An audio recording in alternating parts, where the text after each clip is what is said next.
Survei, nah ini untuk menanggapi yang tadi. Soal survei saya kadang-kadang ketika bicara soal survei, mana survei yang bisa dipercaya dan mana yang tidak. Kalau Anda nggak setuju dengan survei yang saya publikasikan, iya dijawab dengan survei saja. Kalau nggak ngerti survei, nggak usah kebanyakan ahli survei ngomong. atau dipaksa untuk menerima sebuah hasil yang curang melalui sidang etik dan jelas putusannya ada pelanggaran berat dari ketua MK pamannya Gibran sehingga dia harus dipecat. Misalnya perusakan baliho. Ini yang terbaru ketika Mas Ganjar tadi ke Jayapura itu langsung balihonya ada yang mencopot. Kita buka-buka saja. Kalau memang ada pihak kami melakukan kecurangan, monggo silahkan laporkan ke Bawaslu. Kami taat aturan, taat hukum dan kami akan ikuti prosesnya. Dan kemudian juga bentuk-bentuk yang lain adalah kami ingin memastikan bahwa pemilu 2024 ini benar-benar pemilu yang berkualitas dan di mana-mana kasus ini di Bali dan sebagainya. Kemudian juga datangnya polisi dengan senjata datang ke kantor-kantor DPP PDI Perjuangan untuk mengantisipasi kecurangan-curangan itu yang setelah kita lihat tanda-tandanya ada.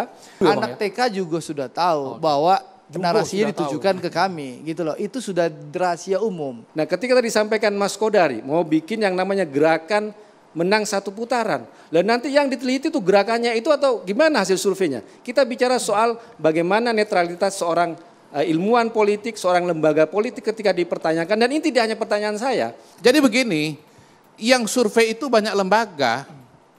Nah, kalau banyak lembaga menunjukkan hasil yang sama, tentunya kita bisa simpulkan bahwa memang situasi dan kondisi seperti itu. Seperti saya ulangin, yang namanya lembaga survei itu bukan kali ini saja.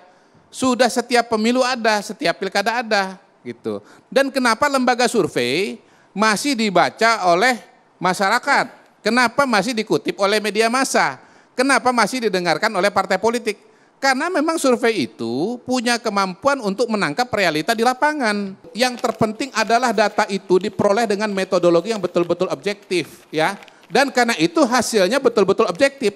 Kalau Anda melakukan survei tidak objektif, itu sama dengan Anda menembak kaki Anda sendiri. Itu namanya bodoh. Nah saya nggak mau jadi orang bodoh, saya orang pintar. Kita punya wasit namanya Bawaslu. Kalau ada kecurangan, laporkan buka Bawaslu. Bawa bukti, laporkan tanpa perlu bangun framing jahat atau narasi jahat maling teriak maling. Itu satu. Ya. Kedua, saya ingin sampaikan. Berbagai kecurangan itu disebutkan oleh pasangan nomor urut 3 ya. Seakan-akan narasi dan framing itu kecurangan itu dilakukan oleh pasangan nomor urut 2. Pak Prabowo dan Mas Gibran. Kan ini narasi yang dibangun. Sebentar, gantian. Saya nggak nyebut. Ya. Saya nggak nyebut. Ya.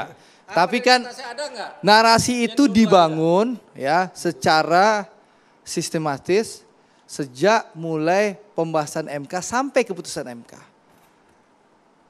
Faktanya apa? Pak Prabowo difitnah, Pak Prabowo diejek, Pak Prabowo dijelekin, ya. Alhamdulillah. Hasil survei kita semakin unggul tebal di atas Mas Ganjar.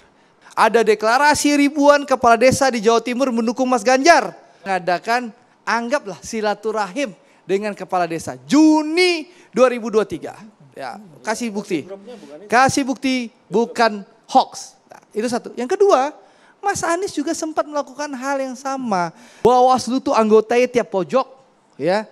Tiap pojok ada anggotanya Bawaslu. Ya, kameranya naik semuanya.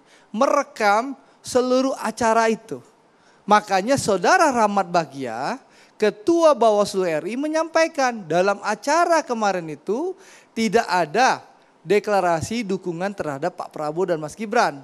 Yang kedua, tidak ada ajakan dari kubu TKN Prabowo, Gibran, Bupati Majalengka. Siapa Bupati Majalengka tuh? Ketua PDI Perjuangan Kabupaten Majalengka. Sudah dia ngomong di depan ASN enggak? Dia sudah dihukum dia tidak ngomong di depan ASN. Sudah diputuskan oleh Bawaslu bersalah. Sebagai ketua DPC PDI Perjuangan Majalengka. Dia sudah diputuskan dan bersalah. Dan itu di depan relawan, bukan di depan ASN. Ya, jadi Bawaslu sudah memutuskan dia bersalah.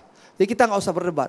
Yang kedua, enggak, saya juga sampaikan klarifikasi dia sebagai apa? Ya udah kan? Itu baca aja gitu putusan Bawaslu sudah ada. Jadi kita nggak usah berdebat. Kalau ada putusan Bawaslu berarti salah gitu loh. Jadi kita bicara objektif. Ya, karena Pak Prabowo sudah berikan pesan kepada kami. Jangan berikan komentar negatif, black campaign, menjelek-jelekan kandidat lain. Fokus saja bicara soal kebaikan Pak Prabowo dan Mas Gibran. Fokus saja bicara soal program-program Pak Prabowo dan Mas Gibran. Dan alhamdulillah itu efektif.